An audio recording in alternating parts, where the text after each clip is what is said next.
30 अक्टूबर 2022 ये तारीख हर किसी को याद होगी। गुजरात के मोरबी में हुआ पुल हादसा। जी हाँ, इसी तारीख को अचानक से मोरबी में पुल टूट जाता है जिस पर 500 से ज़्यादा लोग मौजूद थे और आपको बता दें इस हादसे में 137 लोग अपनी जान गंवा देते हैं। और बताना चाहेंगे इस हादसे में किसी का भाई उनसे बिछड़ जाता है, किसी की बहन, किसी की माँ, वहीं किसी का इकलौता चिराग जो है उस हादसे में बुझ जाता है।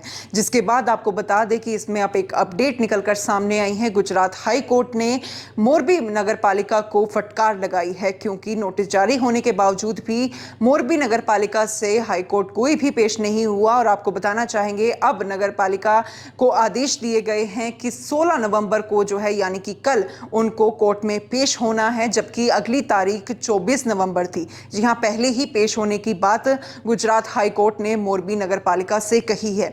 तो आपको बताना चाहेंगे इस मामले से जुड़े हुए कुछ सवाल गुजरात हाईकोर्ट ने पूछे हैं। कौन कौन से वो सवाल है, आइए जान लेते हैं। बिना टेंडर बुलाए रेनोवेशन का ठेका कैसे दे दिया? पुल की फिटनेस को सर्टिफाइड करने की जिम्मेदारी किसके पास थी? 2017 में कॉन्ट्रैक्ट खत्म होने के अगले टेन्योर के लिए टेंडर जारी करने के लिए क्या कदम उठाए?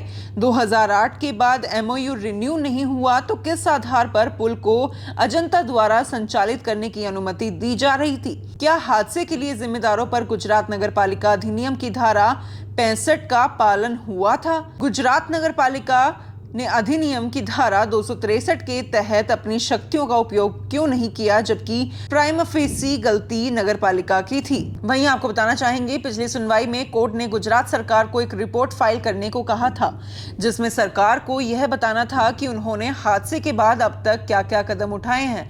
वहीं राज्य मानवाधिकार आयोग से भी रिपोर्ट मांगी थी। बेंच ने राज्य सरकार से यह भी पूछा कि क्या वह उन लोगों को अनुकंपा नौकरी दे सकती है जिनके परिवार का इकलौता कमाने वाला हादसे में मारा गया। दूसरा, मैं आपको बताना चाहूंगी कि कॉन्ट्रैक्ट सिर्फ 1.5 पन्ने का ही था, बिना टेंडर ठेका कैसे दे दिया? ये सवाल भी जो है जरूर पूछा गया है। सुनवाई के दौरान चीफ जस्टिस अरविंद कुमार ने पूछा कि मोरबी सिविल बॉडी और प्राइवेट कॉन्ट्रैक्टर के बीच हुआ कॉन्ट्रैक्ट महज 1.5 पन्ने का है, पुल के रेनोवेशन के लिए कोई टेंडर नहीं दिया गया था, फिर बिना टेंडर ठेका क्यों दे दिया गया?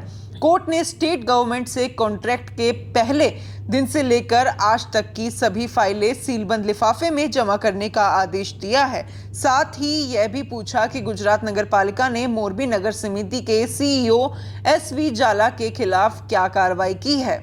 तो ये थी अपडेट मोरबी पुल हादसे की, जिसमें मैंने आपको बताया कि हाई कोर्ट ने मोरबी नगर पालिका को जमकर फटकार लगाई है। अब इसमें देखने वाली बात ये होगी कि क्या कल जो तारीख हाई कोर्ट के द्वारा नगर पालिका को दी गई है उसमें कोई पेश होता है या नहीं होता है, वो देखने वाली बात जरूर होगी। साथ ही आप सभी से अपील करूंगी कि इस खबर को, इस वीडियो को ज्यादा से ज्यादा शेयर जरूर कीजिए और ऐसे ही देश और दुनिया से जुड़ी हुई हर छोटी से बड़ी अपडेट लेकर मैं आप सभी के लिए आती रहूंगी।